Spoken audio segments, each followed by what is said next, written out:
that illegal immigrants are taking what he called black jobs.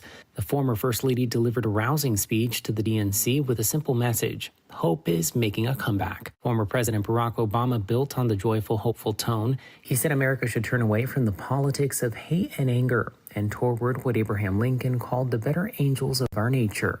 Obama called the Democratic nominee, Vice President Kamala Harris, someone who spent her life trying to give people the same chances she got. We need a president who actually cares about the millions of people all across this country who wake up every single day to do the essential, often thankless work. Delegates from Chicago's neighbor, Indiana, say reproductive rights are a key issue there. Allen County Party Chair Derek Camp says Harris was already campaigning effectively on it, even before becoming the nominee. At least something that Donald Trump has made clear that he's going to remove. And so that is definitely something that is going to be top of mind in India. I'm Alex Gonzalez for Pacifica Network and Public News Service. Donald Trump told CBS News this week he has no regrets. His Supreme Court picks helped overturn the constitutional right to an abortion, which has become a key Democratic campaign talking point. Democrats and Republicans, everybody wanted to do this for 52 years, and I got it done. And we should never be in the federal government. The federal government should have nothing to do with this issue. And it's being solved at a state level, and people are very happy about it. So no regrets? No regrets, no. I wouldn't have regrets. Again, I did something that most people felt undoable. Campaigning in the swing state of Milwaukee Tuesday, Harris juxtaposed Trump's position with hers. We will make sure he does face a consequence, and that'll be at the ballot box in November.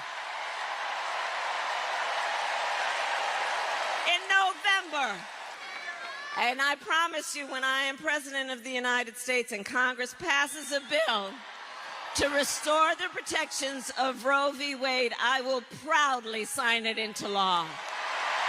Trump campaigned in Howell, Michigan Tuesday, where white supremacists rallied last month and voiced support for him. The Harris campaign blasted the decision to, quote, rally in a town that was historically known as the KKK capital of Michigan.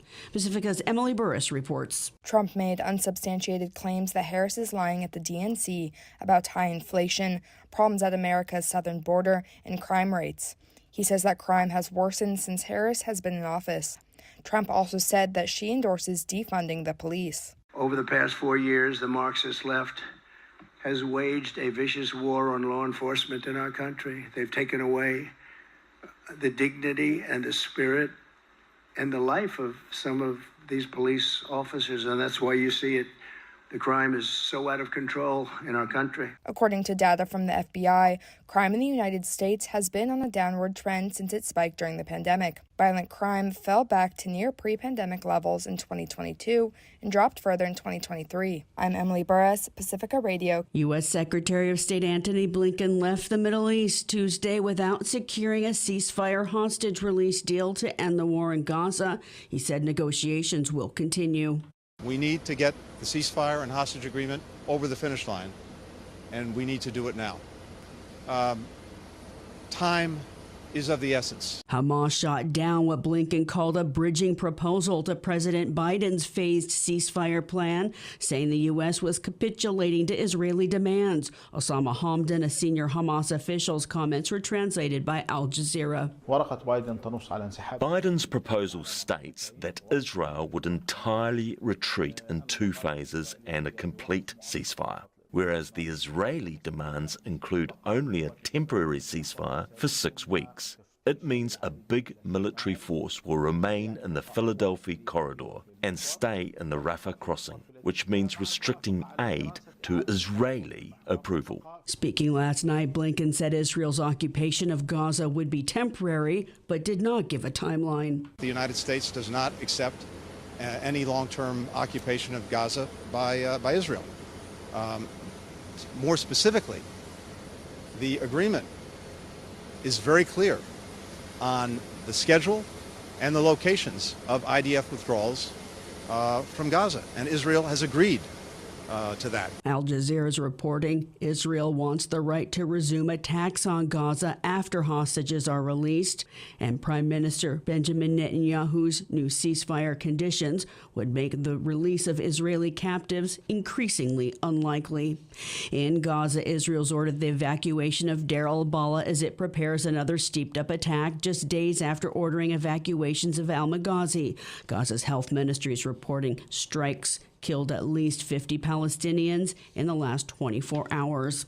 Ukraine says it continues to gain ground in Russia's Kursk region more than 2 weeks after invading. FSN's Megumi Lim reports. Ukraine's commander-in-chief Alexander Syrskyi said on Tuesday Ukrainian forces advanced 28 to 35 kilometers into Russia's Kursk region and were now in control of 93 settlements and more than 1,200 square kilometers of territory.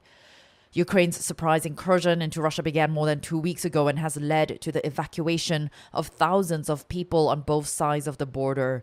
President Zelensky said Ukraine was trying to create a buffer zone and to degrade Moscow's military potential.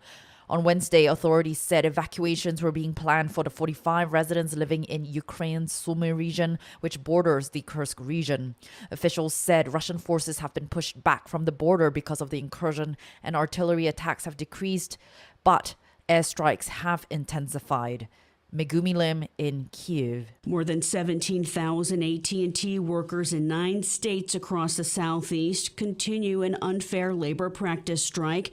The union, the CWA, Communications Workers of America, says workers walked off the job Friday in response to AT&T's failure to bargain in good faith to send representatives to the bargaining table who had authority to make decisions. AT&T says the accusations are not grounded in fact.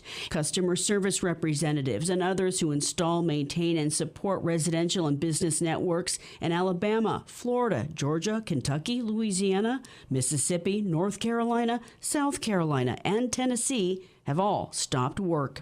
The CWA represents Pacifica Radio's KPFA employees.